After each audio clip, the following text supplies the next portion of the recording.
सुख बरसाए, पावन सुख बरसाए। शांति सागर की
सबको लुटाए, शांति सबको लुटाए। शांति सागर की लहरें।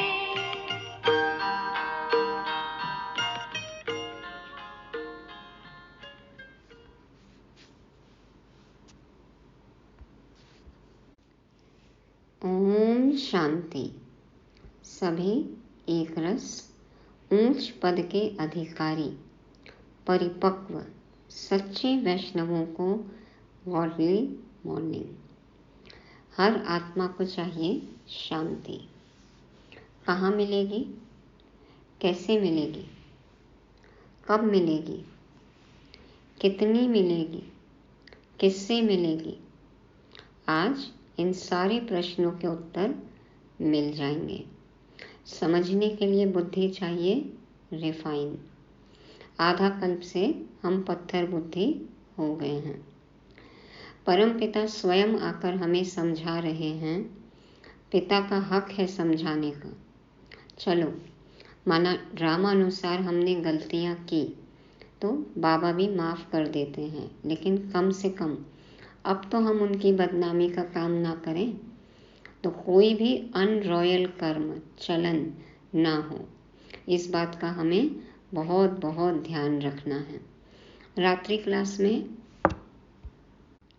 बाबा आज दिलवाड़ा मंदिर की बहुत महिमा करते हैं, तो हमें भी मंदिर में पूजनीय लायक बनना है। कैसे बनेंगे जानने के लिए सुनते हैं 20 दिसंबर 2023 की बाप की समझानी। मीठे बच्चे, अपनी रॉयल चलन से सेवा करनी है। श्रीमत पर बुद्धि को रिफाइन बनाना है। माताओं का रिगार्ड रखना है।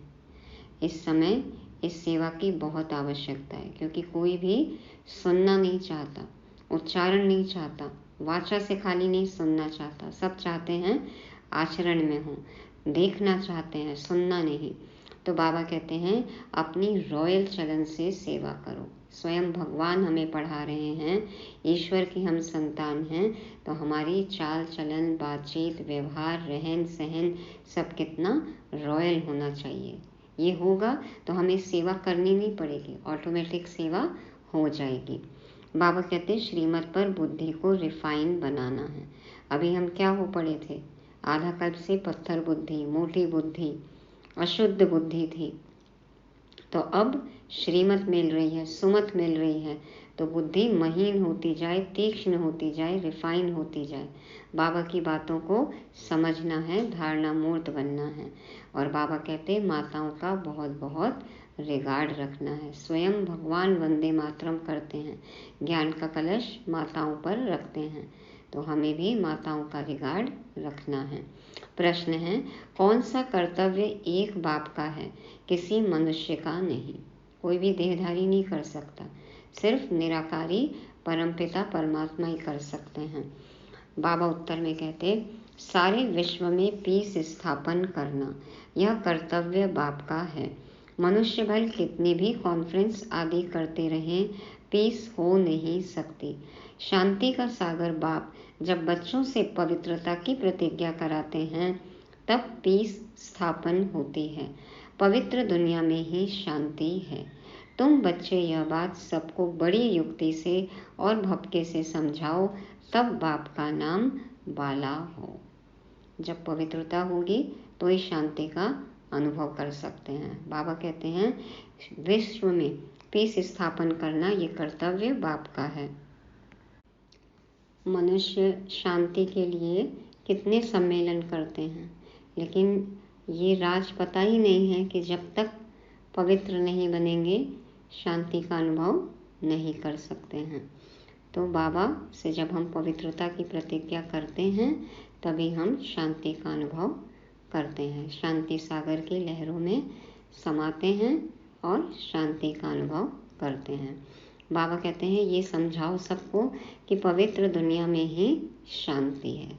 तो युक्ति से भपके से समझाना है, तब बाप का नाम बाला होगा। तो शांति स्थापन करने का कर्तव्य सिर्फ परमपिता परमात्मा ही कर सकते हैं। गीत बजा।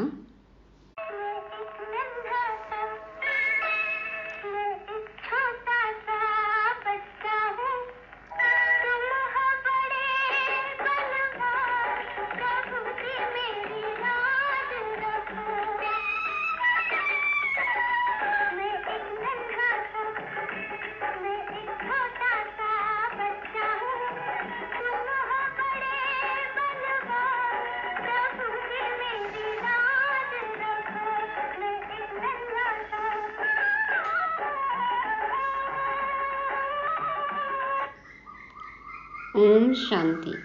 यह गीत तो भक्ति मार्ग का गाया हुआ है, क्योंकि एक तरफ भक्ति का प्रभाव है, दूसरी तरफ अज्ञान का प्रभाव है। भक्ति और ज्ञान में रात दिन का फर्क है। कौन सा फर्क है? यह तो बहुत सहज है। भक्ति है रात और ज्ञान है दिन। भक्ति में है दुख। जब भक्त दुखी होते हैं तो भगवान को पुकारते हैं, फिर भगवान को आना पड़ता है दुखियों का दुख दूर करने। फिर बाप से पूछा जाता है ड्रामा में क्या कोई भूल है? बाप कहते हैं हाँ, बड़ी भूल है। क्या है सबसे बड़ी भूल? जो तुम मुझे भूल जाते हो। कौन भुलाते हैं? माया रावण। बाप बैठ समझाते हैं बच्चे, यह खेल बना हुआ है। स्वर्ग और नर्क होता तो भारत में ही है।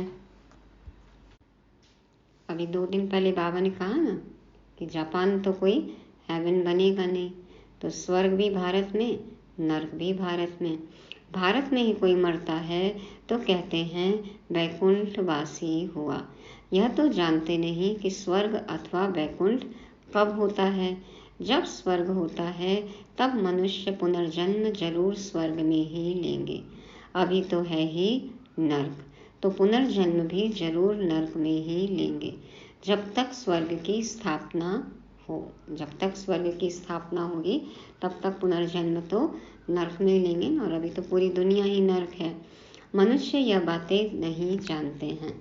एक है ईश्वरीय अथवा राम संप्रदाय, दूसरा है रावण संप्रदाय। सतयुग त्रेता में है राम संप्रदाय, उनको कोई दुख नहीं है, अशोक वाटिका में रहते हैं। फिर आधा कल्प बाद रावण राज्य शुरू होता है। अब बाप फिर से आदि सनातन देवी देवता धर्म स्थापन करते हैं। वह है सबसे सर्वोत्तम धर्म, क्योंकि सभी आत्माएं आत्माभिमानी हैं ना, और दिव्य गुणों की धारणा है सब में।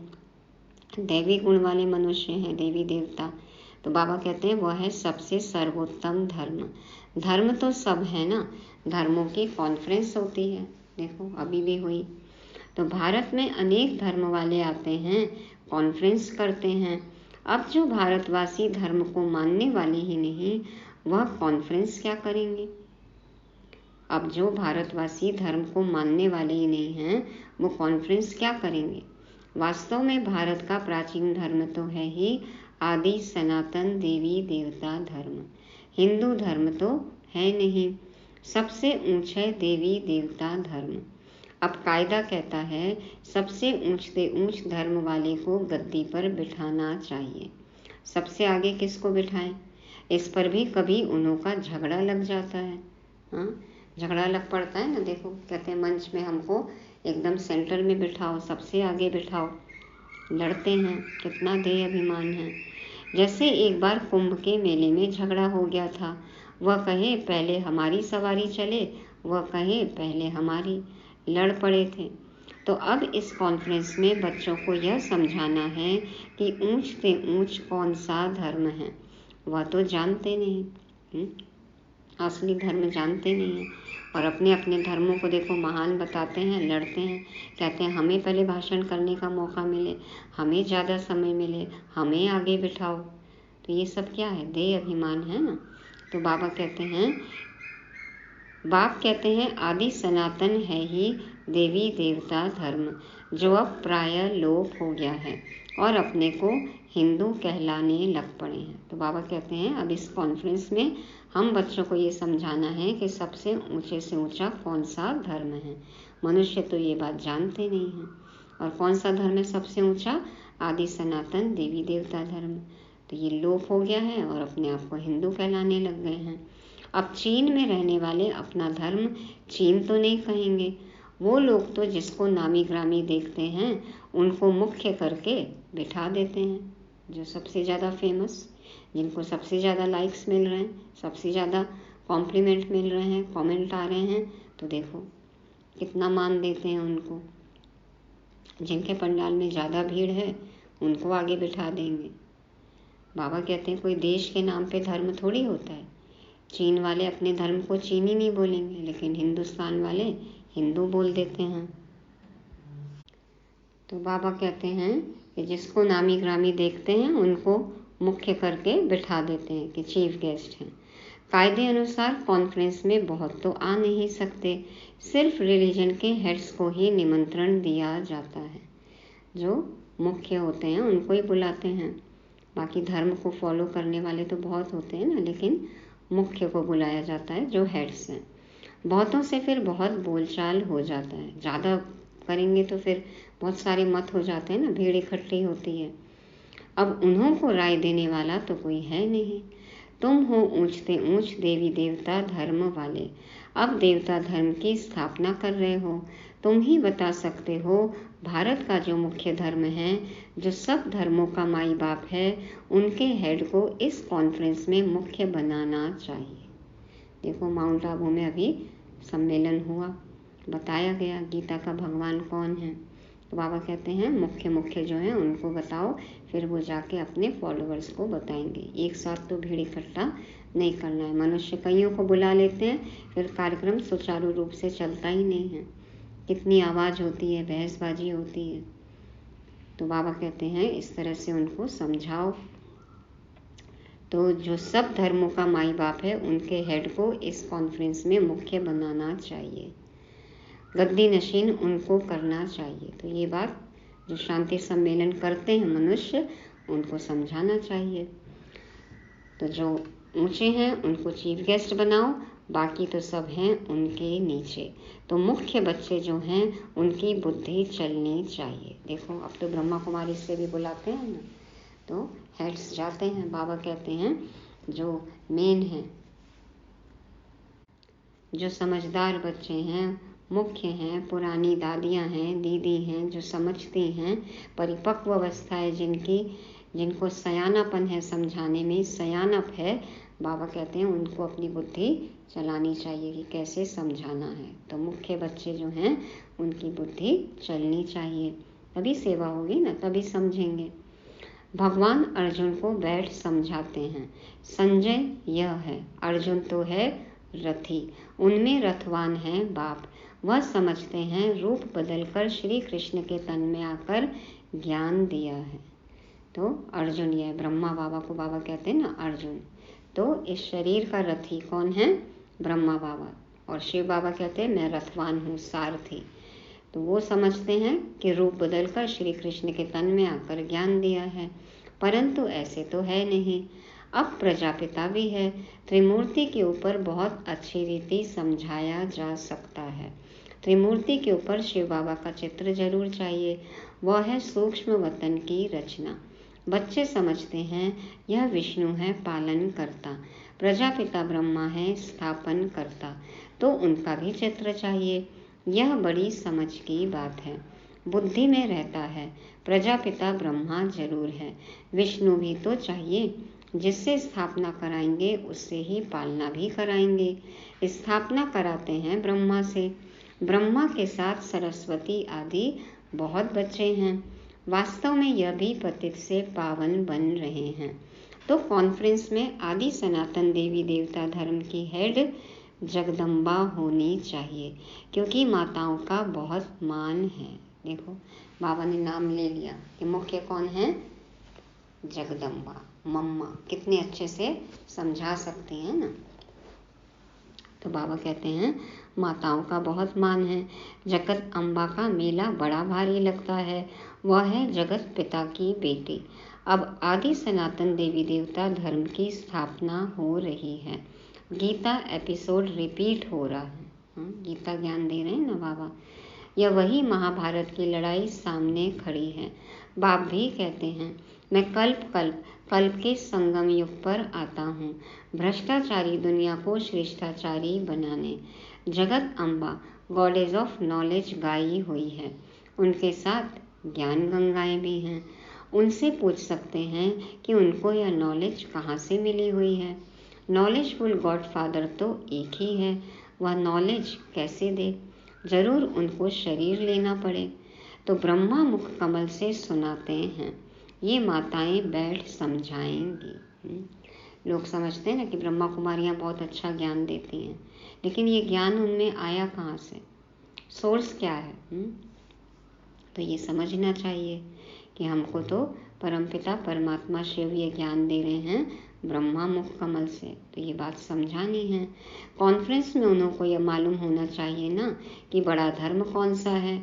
यह तो कोई समझते ही नहीं कि हम आदि सनातन देवी देवता धर्म के हैं। बाप कहते हैं जब यह धर्म प्रायः लोप हो जाता है तो मैं आकर फिर स्थापन करता हूँ। अभी देवता धर्म है नहीं, बाकी 3 धर्मों की वृद्धि होती जा रही है। इस्लामी, बौद्धी और ईसाई धर्म देखो बढ़ रही है ना आत्माएं। तो जरूर देवी देवता धर्म फिर से स्थापन करना पड़े, फिर यह सब धर्म रहेंगे ही नहीं। बाप आते ही हैं आदि सनातन देवी देवता धर्म की स्थापना करने। तुम बच्चियां ही बता सकती हो कि पीस कैसे स्थापन हो सकती है। बता सकते हैं ना आप सभी, क्योंकि हम अनुभव कर रहे हैं तो हम बता भी सकते हैं। शांति का सागर तो है ही परमपिता परमात्मा, तो पीस जरूर वही स्थापन करेंगे। ज्ञान का सागर, सुख का सागर वही है। गाते भी हैं पतित पावन आओ, आकर के भारत को पावन राम राज्य बनाओ। पीसफुल तो वही बनाएंगे। यह बाप का ही कर्तव्य है। तुम उनकी मत पर चलने से श्रेष्ठ पद पाते हो। बाप कहते हैं जो मेरे बनेंगे राजयोग सीखेंगे और पवित्रता की प्रतिज्ञा करेंगे कि बाबा हम पवित्र बन 21 जन्मों का वर्षा लेंगे, वही मालिक बनेंगे, पतित से पावन बनेंगे।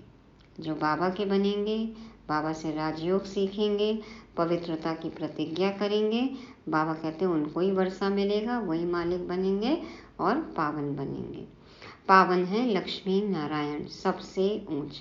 फिर अभी पावन दुनिया की स्थापना हो रही है। तुम पीस के लिए कॉन्फ्रेंस कर रहे हो, परंतु मनुष्य थोड़ी पीस करेंगे। यह तो शांति के सागर बाप का काम है। कॉन्फ्रेंस में बड़े आदमी आते हैं, बहुत मेंबर्स बनते हैं, तो उन्हों को भी राय देनी पड़े। वीआईपीज आते हैं ना, कितने मेंबर बनते हैं, कॉन्फ्रेंस में आते हैं, संस्था के भी मेंबर बन जाते हैं। जो वो संस्थाएं होती हैं पीस स्थापन करती हैं जो, तो बाबा कहते हैं उनको भी राय दो। फादर शोज सन, शिव बाबा के पोत्रे ब्रह्मा के बच्चे हैं, गॉडेज ऑफ नॉलेज। उनको गॉड ने नॉलेज दी है। गॉड ने नॉलेज दी तो देखो गॉड्स और गॉडेस बनते हैं। तो मनुष्य तो शास्त्रों की नॉलेज पढ़ते हैं, ऐसे भपके से समझाओ तो बड़ा मजा हो। बताओ कि आप लोग तो मनुष्यों के द्वारा लिखे हुए शास्त्र पढ़ते हो, सुनते हो, यहाँ तो हम निराकार परमपिता परमात्मा से डायरेक्ट भगवान से हम पढ़ रहे हैं, सुन रहे हैं, तो कितना मजा आएगा ना इस तरह से नशे से बात करने में। बाबा कहते हैं युक्ति जरूर रचनी पड़ती है। एक तरफ उन्हों की कॉन्फ्रेंस हो और दूसरे तरफ फिर तुम्हारी भी भपके से कॉन्फ्रेंस हो। बाबा कहते हैं टक्कर की कॉन्फ्रेंस होनी चाहिए। हाँ, अनुभव तो यही होगा ना। देखो जब यहाँ आते हैं अनुभव करते हैं, कहते हैं ना जो भी आते हैं सम्मेलन होता है, कॉन्फ्रेंस होती है, विंग की सर्विस होती है, बताते हैं ना हम और जगह गए लेकिन ऐसा वातावरण कहीं नहीं मिला, ऐसी शांति का अनुभव कहीं नहीं मिला, कोई तो शक्ति है यहाँ, बोलते हैं। तो बाबा कहते हैं तुम भी इस तरह से कॉन्फ्रेंस करो। चित्र भी क्लियर हैं, जिनसे झट समझ जाएंगे। उनका ऑक्यूपेशन अलग है, उनका अलग है, ऐसे थोड़ी सब एक ही एक हैं। सबके ऑक्यूपेशन अलग है। हर देवी देवता की देखो अलग अलग महिमा है। बताओ कौन कौन है। हाँ, इंसान की महिमा अलग, साकारी की महिमा अलग ना, निराकार की महिमा अलग है। ऐसे थोड़ी कि सब एक ही हैं, नहीं, सभी धर्मों का पार्ट अलग अलग है। शांति के लिए मिल करके कार्य करते हैं। कहते हैं रिलीजन इज माइट, तो धारणा में शक्ति है। धार्यति इति धर्म है ना। परंतु सबसे ताकत वाला कौन? वही आकर के पहला नंबर देवी देवता धर्म की स्थापना करते हैं। यह तुम बच्चे ही जानते हो। दिन प्रतिदिन तुम बच्चों को पॉइंट्स मिलती रहती है। समझाने की पावर भी है। योगी की पावर अच्छी होगी। बाबा कहते ज्ञानी तो आत्मा ही मुझे प्रिय है।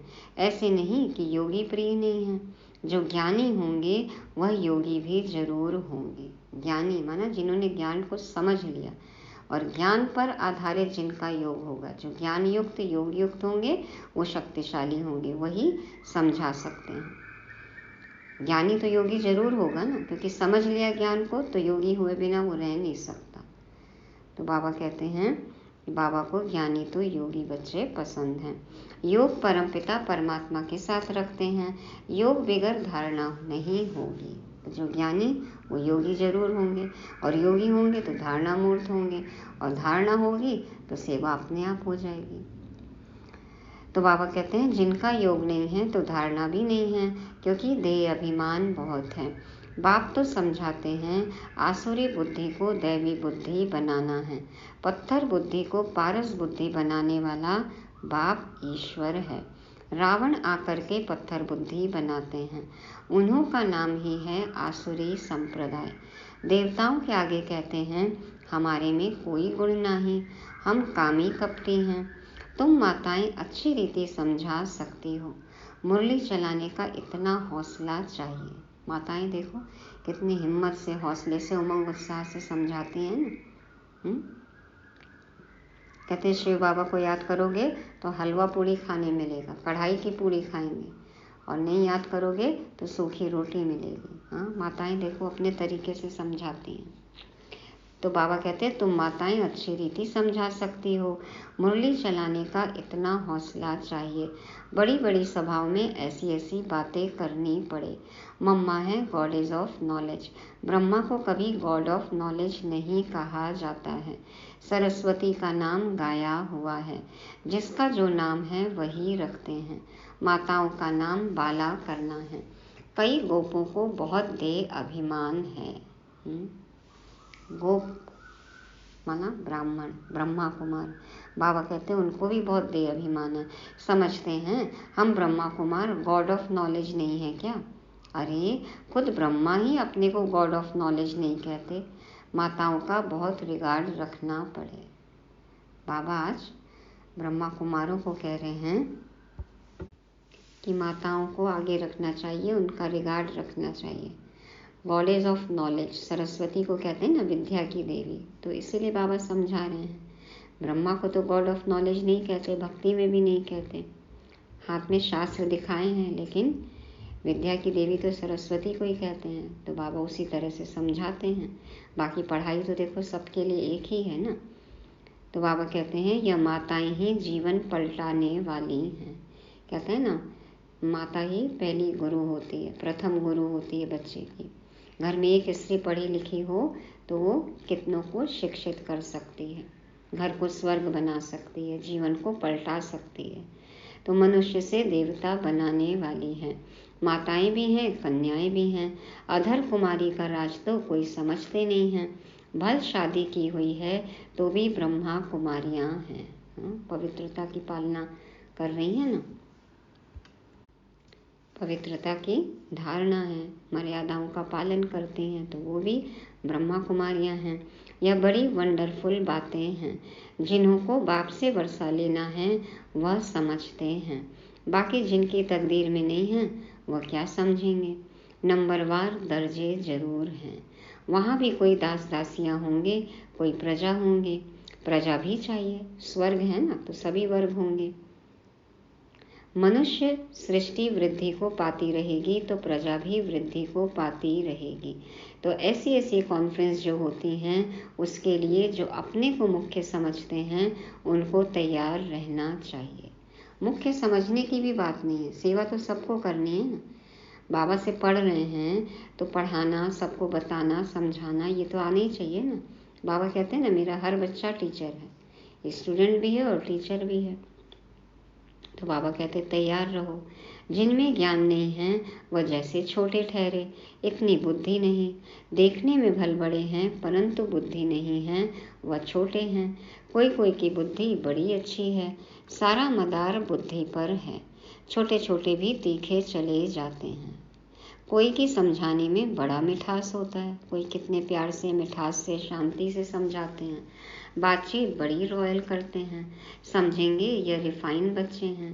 चलन से भी शो होता है ना। बच्चों की चलन बहुत रॉयल होनी चाहिए, दिखना चाहिए कि धारणा मूर्त है, दिखता है कि हाँ कुछ अलग सीख रहे हैं, इनको पढ़ाने वाला समझाने वाला कोई है। कहते हैं भगवान से पढ़ते हैं तो दिखना चाहिए ना, ये वाकई हाँ भगवान से पढ़े लिखे उनके स्टूडेंट हम लग रहे हैं। तो चाल चलन बहुत रॉयल होनी चाहिए। कोई भी अनरॉयल काम नहीं करना चाहिए। नाम बदनाम करने वाले ऊंच पद पा नहीं सकते। शिव बाबा का नाम बदनाम करते हैं तो बाप का भी हक है समझाने का, पूरा पूरा हक है ना बाबा का। हाँ देखो, हमें रचा बाबा ने, हम उनकी रचना है, द्विज ब्राह्मण, दूसरा जन्म हमारा। तो बाबा को तो पूरा हक है। हमारा कर्तव्य क्या है, हमें 100% श्रीमत पर चलना है। बाप का नाम बदनाम हो ऐसा कोई भी काम हमें नहीं करना है। चलन बहुत रॉयल होनी चाहिए। अच्छा, मीठे मीठे सिकी लदे बच्चों प्रति माता पिता बाप दादा का याद प्यार और गुड मॉर्निंग। रूहानी बाप की रूहानी बच्चों को नमस्ते। हम रूहानी बच्चों की रूहानी बाप दादा को याद प्यार, गुड मॉर्निंग और नमस्ते। शुक्रिया बाबा, शुक्रिया। आज एक रात्रि क्लास है। अब तुम बच्चे समझते हो कि हम जीव आत्माएं परम पिता परमात्मा के सम्मुख बैठे हैं। इसको ही मंगल मिलन कहा जाता है। गाया जाता है ना, मंगलम भगवान विष्णु। अभी मंगल है ना मिलन का। भगवान वर्षा देते हैं विष्णु कुल का, इसलिए उनको मंगलम भगवान विष्णु कहा जाता है। भगवान हमें वर्षा देते हैं विष्णु कुल का, इसलिए कहते हैं मंगलम भगवान विष्णु। जब बाप मिलते हैं जीव आत्माओं से, वह मिलन बड़ा सुंदर है। तुम भी समझते हो अभी हम ईश्वरीय बच्चे बने हैं, ईश्वर से अपना वर्षा लेने लिए।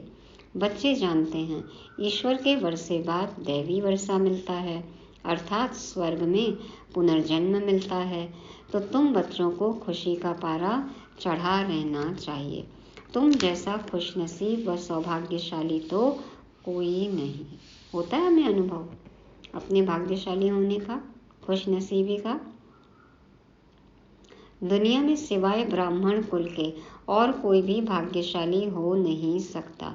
विष्णु कुल सेकंड नंबर में हो गया, वह दैवी गोद हो जाती, अभी ईश्वरीय गोद है। यह तो ऊंच ठहरे ना। दिलवाड़ा मंदिर ईश्वरीय गोद का मंदिर है। जो जो ईश्वर की गोद में आए उनकी यादगार है। देखो दिलवाड़ा मंदिर, दिल वाला का मंदिर, दिल वाला की गोद में हम बैठे हैं।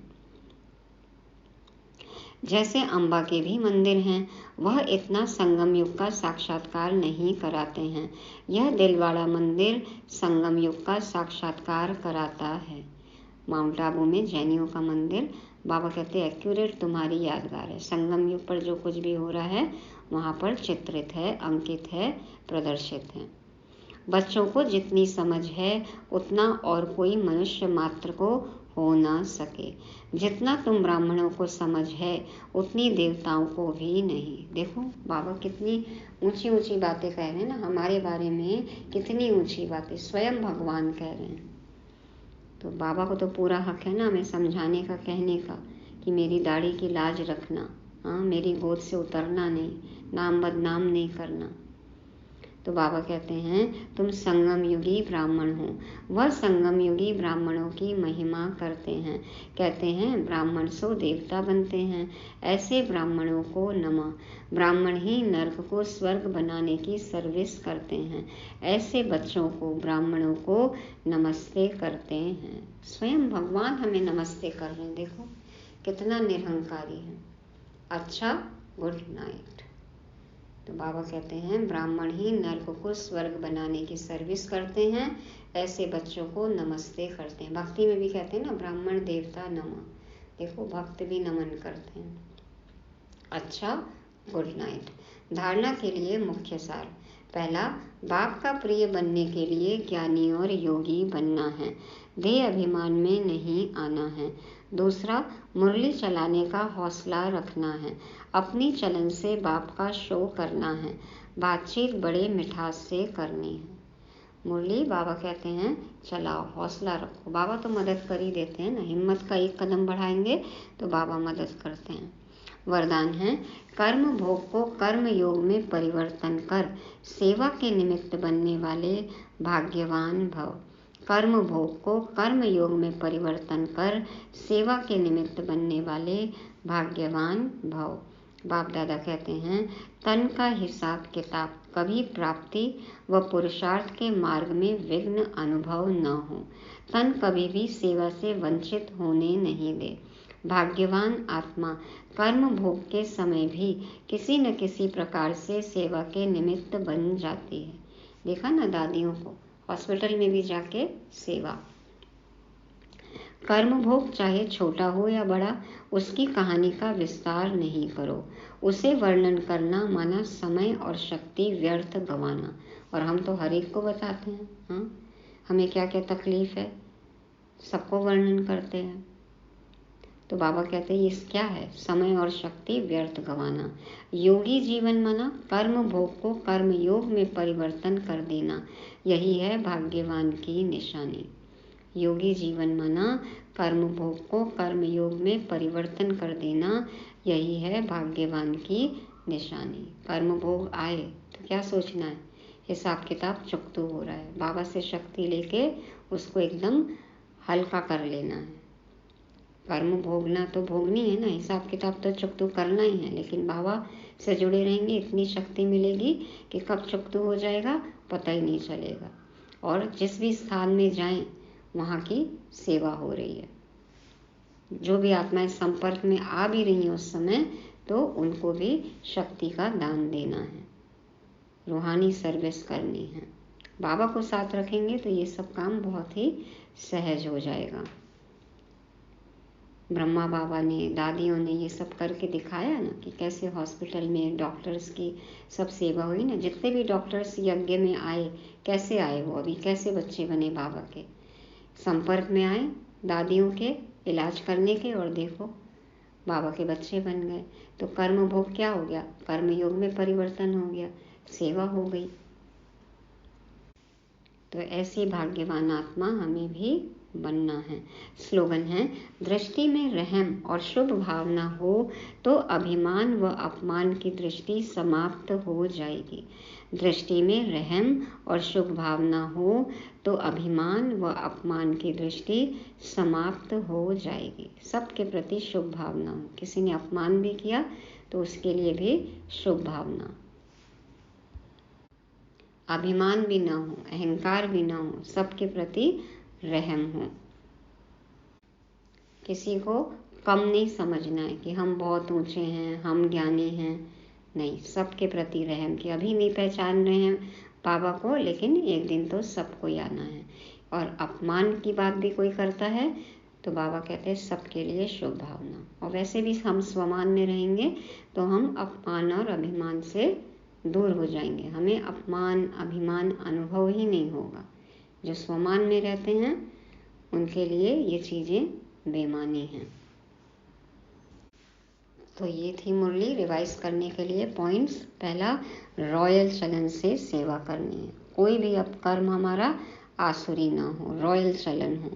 दूसरा, कर्म भोग को कर्म योग में परिवर्तन करना है, सदा योग युक्त रहें। हिसाब किताब चुकतू हो रहा है उस समय भी रूहानी सेवा करनी है। तीसरा, बाबा के फेवरेट कौन है? बाबा ने कहा ज्ञानी योगी। जो ज्ञानी, जो समझ गए इस ज्ञान को, वो योग युक्त रहेंगे। योग युक्त रहेंगे तो धारणा मूर्त बनेंगे ही, ऑटोमेटिक सेवा हो जाएगी। और चौथा, ईश्वरीय गोद से हमें कभी भी उतरना नहीं है। हम कितने भाग्यशाली हैं जो ईश्वर की गोद में पल रहे हैं। और पांचवा है, सबके प्रति रहम हो, सबके लिए शुभ भावना शुभकामना हो। ओम शांति।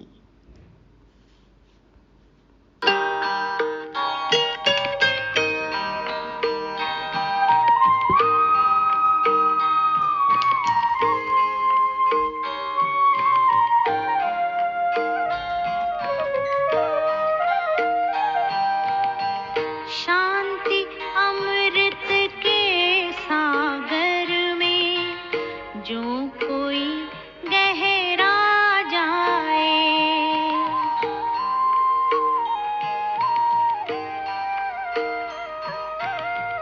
शांति अमृत के सागर में जो कोई गहरा जाए, आनंद के झूले झूले आत्म तृप्ति वो पाए, पा लिया अब जो पाना था फिर वो आत्मा गाए,